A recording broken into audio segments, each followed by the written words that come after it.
તો આ સાથે વડોદરાથી સમાચાર સામે આવી રહ્યા છે। વડોદરાથી સમાચાર પ્રાપ્ત થયા છે, જેમાં વડોદરા શહેરમાં ટ્રાફિકના નિયમોનો સરેઆમ ઉલાળ્યો જોવા મળ્યો। લાલબાગ બ્રિજ ઉપર રોંગ સાઈડથી વાહનો પસાર થઈ રહ્યા છે। સામાન્ય નાગરિકોને પાઠ ભણાવતી પોલીસ પણ બાકાત નથી। પોલીસની ગાડી પણ ખુદ રોંગ સાઈડમાંથી પસાર થતી જોવા મળી રહી છે।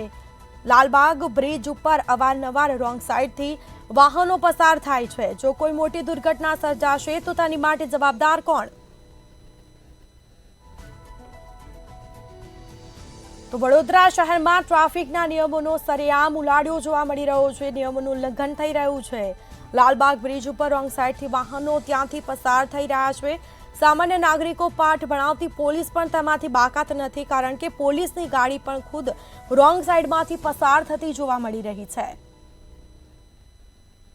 તો લાલબાગ બ્રિજ ઉપર અવારનવાર રોંગ સાઈડથી વાહનો છે તે ત્યાંથી પસાર થતા હોય છે, જેના સીધા દ્રશ્યો સામે આવ્યા છે। જો કોઈ મોટી દુર્ઘટના સર્જાશે તો તેની માટે જવાબદાર કોણ? પોલીસની ગાડી પણ રોંગ સાઈડમાંથી પસાર થતી જોવા મળી રહી છે। વધુ વિગતો સાથે સંવાદદાતા દર્શન ચૌધરી ફોનલાઈન પર જોડાયા છે। જી, વડોદરામાં ટ્રાફિકના નિયમોનો સરેઆમ ઉલ્લંઘન થઈ રહ્યું છે। ખુદ પોલીસની ગાડી પણ રોંગ સાઈડમાં જઈ રહી છે, શું વિગત?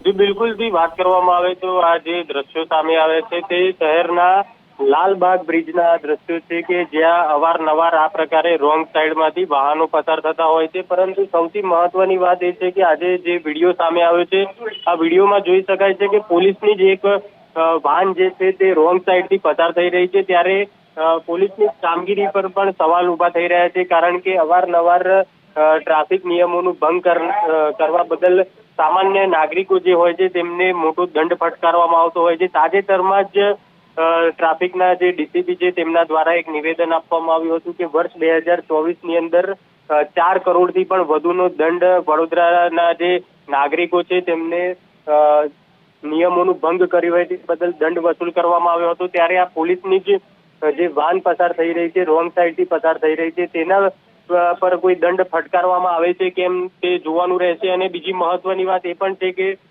લાલબાગ બ્રિજ પર અવારનવાર આ પ્રકારે રોંગ સાઈડથી વાહન પસાર થતા હોય છે, ત્યારે અકસ્માતનો પણ ભય રહેલો હોય છે, અને જો કોઈ મોટો અકસ્માત સર્જાય અને જાનહાનિ સર્જાય તો તેના માટે પણ જવાબદાર કોણ, તે પણ સૌથી મોટો સવાલ છે। ત્યારે આવનાર સમયમાં આ જે સમગ્ર લાલબાગ બ્રિજ પર રોંગ સાઈડથી પસાર થતા વાહનોનો મામલો છે તે મામલે પોલીસ કોઈ નક્કર કાર્યવાહી કરે છે કે કેમ તે જોવાનું રહેશે। અને જે આ રોંગ સાઈડથી પસાર થતી પોલીસ વાહન છે તેને દંડ ફટકારવામાં આવે છે કે કેમ તે પણ જોવાનું રહેશે। જી બિલકુલથી તમામ જાણકારી આપવા બદલ આપનો આભાર।